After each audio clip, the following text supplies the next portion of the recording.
Well, imagine that same 10-year-old kid now, that same 12-year-old kid now says, you know what? I can do much more than order a few pizzas to deliver to one location. I can order pizzas worldwide. I can spam. I can do this. I can create all kinds of grief because I'm free to do it. Because I'll tell you what, Sleepy, do you know what? I keep doing anything. I asked Bill Clinton during Lewinsky, and he gave an answer. Do you remember what he said when they asked Clinton why he did what he did with Monica? No, I did not pay attention to that particular farce. I was actually busy doing something else. But what did he say? He said, because I can. Well, yeah, that's how globalist scumbags think. Well, that's kind of. But see, here's the thing. I don't care who it is. There's nothing you do you can't. If you can't do something, you're not going to do it. You can if you wanted to. I would if I could, but I can't, so I won't. So the first real reason anyone does anything, including Bill Clinton, and he was berated because it was like a flippant remark, but he was so pure and honest, it was ridiculous. The reason anybody does anything is because, first, they're able to. They can. When you have angry people, they do anything they can. Now, whether they should determines virtue, doesn't it? Yeah, but of course, people like him and various other folks like George Bush and others, because I understand how the left-right paradigm works, a lot of them really don't have any virtue, whether a politician or a head corporate CEO and all that. And a lot of people also don't understand the difference between corporatism and capitalism and get the two confused like Michael Moore does. Sure. So what we're dealing with here, I think you're right, and Stefan Molyneux of Free Domain Radio talks about this at length, is about the importance of virtue even if you're just following a secular moral code or a secular set of ethics and whatnot. So, Tony, just to kind of get to my last question on this particular subject of balkanization, what would you recommend to people who want to join groups, whether they be civic groups or like political activist groups, survival or prepper groups, something as tame as a book club, or even something as exciting as a private militia? What would you suggest how would you suggest people go about joining a group in such a manner, and preferably a physical one, go about joining a group at the same time try and minimizing the dangers of infighting and balkanization? Well, the infighting by definition is what would preclude me from staying with the club. So as soon as there was, I would first scout, just like a friend, just like I would find something, have something in common with, a manner of action that I feel I can help with or participate in, and the ability to be wrong without me being berated, with the ability for me to have my own ideas and my own thoughts without me being berated. And if I felt that pass muster, I might join it. And then after I join it is where the game begins. Because now I'm going to be like a child.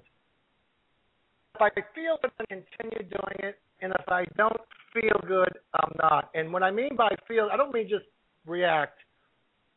I mean, if you sense that you're not welcome, if you sense that people are just using you as a sounding board, if there's nothing in it for you to take home with, then why are you there? I would leave.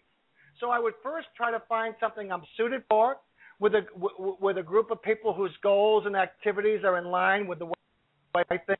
And I would just put it to test, because you don't know until you know, right? I guess that would be a correct assumption. But and then I would just let it happen. I would let natural law take care of itself, because it will.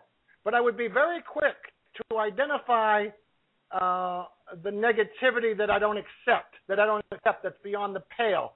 And instead of feeling the need to be part of this wonderful group, I would take more in being alone with myself and not lonely than with this group feeling very lonely. Does that make sense?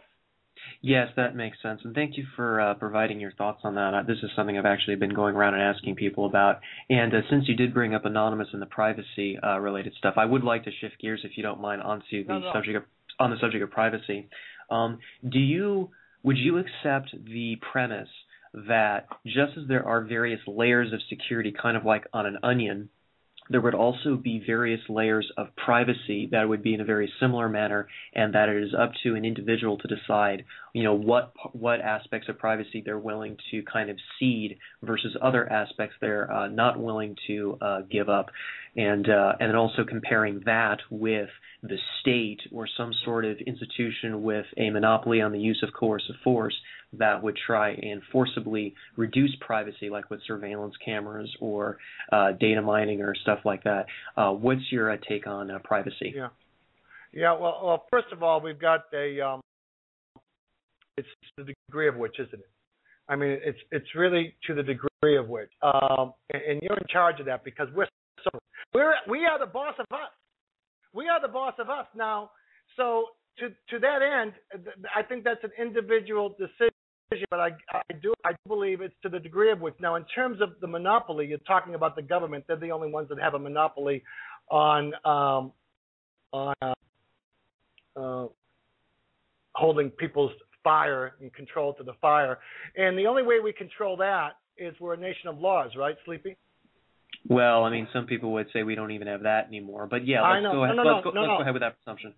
Yeah, well, yeah. I mean, I think we just have to across this whole matter. I've been saying for the past 3 or 4 years, how have we even gotten like this? I always felt that we were systems of checks and balances. When people said you couldn't trust the government, I remember saying when I was 20, when I was 30, when I was 15, I remember saying, oh, don't worry, if something is going nefarious in the community of the government, the media would let us know because they want to let us know everything.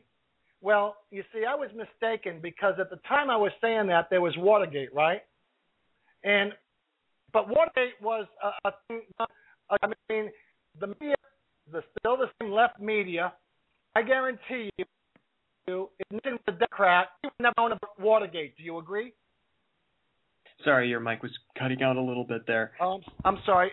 If we didn't know, if Watergate was done by Democrats instead of Republicans, if Nixon was a Democrat, we would have never had the media go after that story.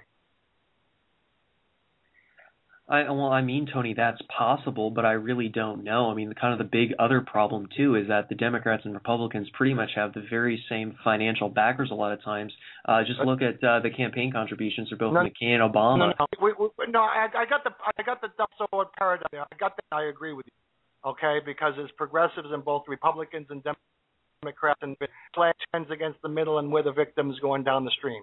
I got all that, and I agree with that. But I used to think the media held truth to the fire. I used to use the example of Nixon and Watergate as an illustration of that.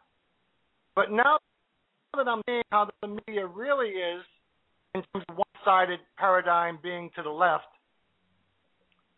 there's no dispute in my mind.